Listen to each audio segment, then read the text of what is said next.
you were trying to make happen. That That's just a didn't fucking end up stupid working out? question, Bootleg Kev. we were Shut the specific fuck about. up.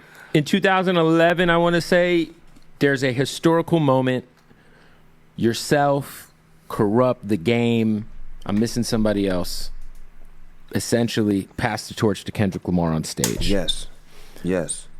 Kendrick gets emotional. I think that was like a real turning point.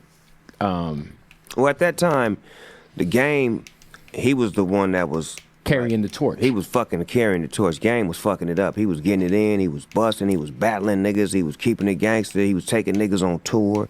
Selling hella records. But he was beating doing the fuck shit, out of and 40 we Glock. Forget that. A lot of times we run past him to get to that. No, Game had a grand. I mean, he was holding the West Coast down. That's why he was on stage when Kendrick was presented that, because it was all a part of us seeing that he was the next in line. Yeah. That's how we do it on the West. We give it to who's accordingly running the show.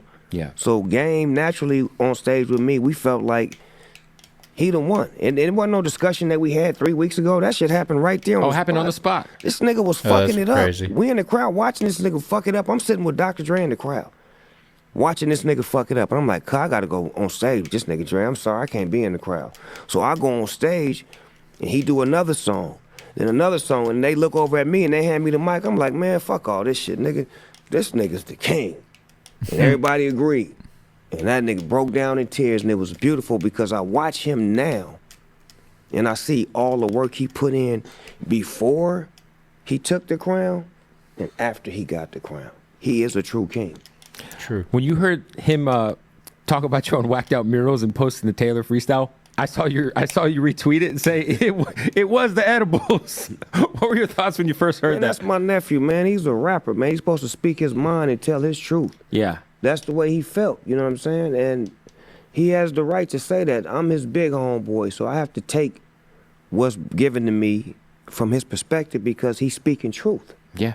And the truth shouldn't hurt you, it should make you better. You know what I'm saying? I'm one to accept truth when it's brought to me directly.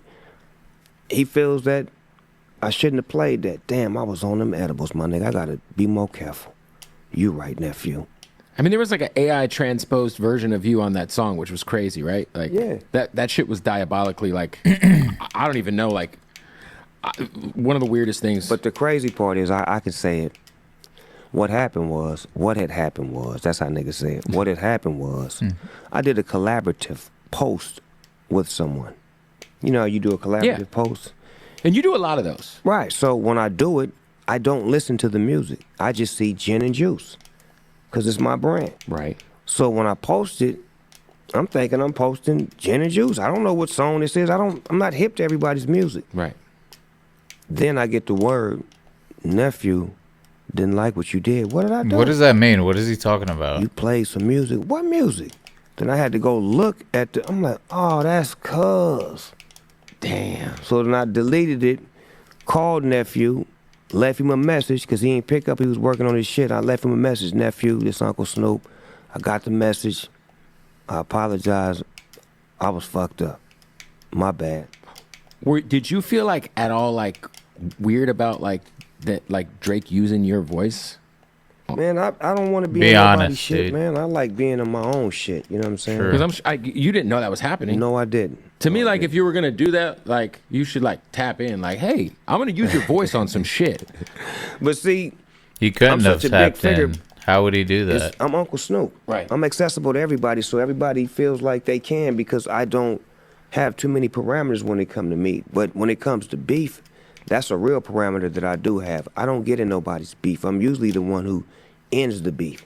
But if it's out of my True. reach, then I step out and allow two men to get an understanding. And that's what I feel like these two men and two rappers should establish, where they don't need me to take sides or jump in. I'm from the West, so my heart lies on the West. Yeah. But when it comes to this shit, you gonna handle your business because you from the motherfucking West. Right. You don't need no help. Right. And if you needed help, you wouldn't have to ask. I'd have been on the double. That's fair. What are your thoughts on the lawsuit? Oh shit. Next question. I Nice. just gotta ask. Politically correct. Well, you know, I feel you. on the West, we hold court in the streets, girl. Fair. See, that's all. Yeah, that's a fair point. That's just what we call it. Yo, on this new album, there's a.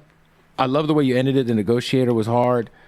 It's a lot of sonics on this album. There's a lot of dope. Like what I feel like what you all were able to do was also like shine a light on some features that weren't necessarily like household. I gotta names hear the album, that have been bro. like doing their thing for a while.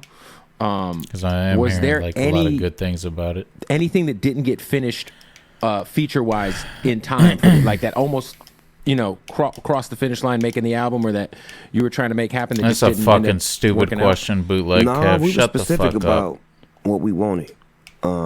We had a whiteboard in the room. Whiteboard. Not a white boy. A board. I mean, we had a whiteboard in the room. A whiteboard, B-O-A-R-D.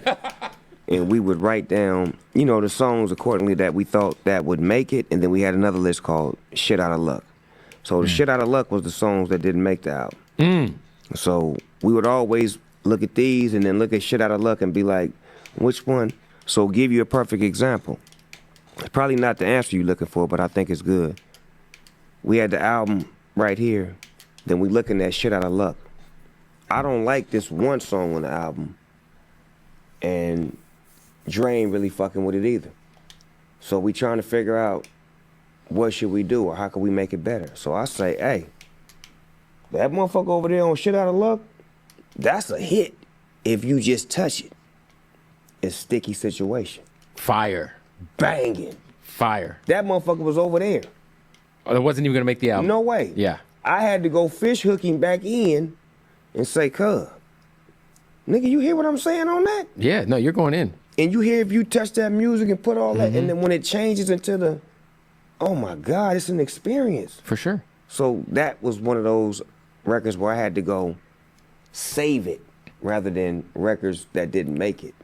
Was there like other attempts of you guys doing a version of this throughout the years? Because we always hear like Dre is so like, I don't know how many times we've heard about the Detox and how many times it's been restarted. Like, did you guys ever attempt to do this specific mission of an album and it just didn't end up coming to fruition in the past? Nope.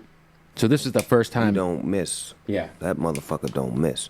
When me and him say we going in, We're locked in. yeah, we never locked in after this. The last time we locked in was the last meal. When it was like, hey, cuz, I need you to mix my album. And I sat up there with him and he mixed every song. But he didn't produce every song. Right. But he heard all of my lyrics on every song. So when I got to certain songs, when we got to that shit, he was like, you and DLC got to write this again.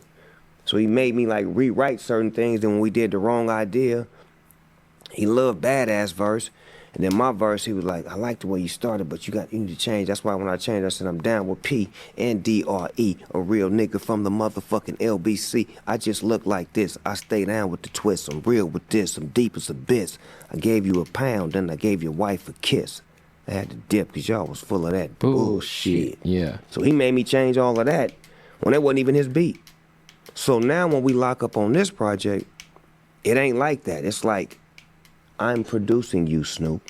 So that means when you come over here, you sit down and you follow my instructions. And I wanted that. Right. This is what I wanted. With all of the shit that I'm doing, I was missing that last piece. That musical piece that was dynamic and transparent with how I'm living right now, rather than you judging me off of Doggy Style, Blue Carpet, Paid the Cost. No, you judging me off of Missionary 2024, how I'm living and how I'm rocking.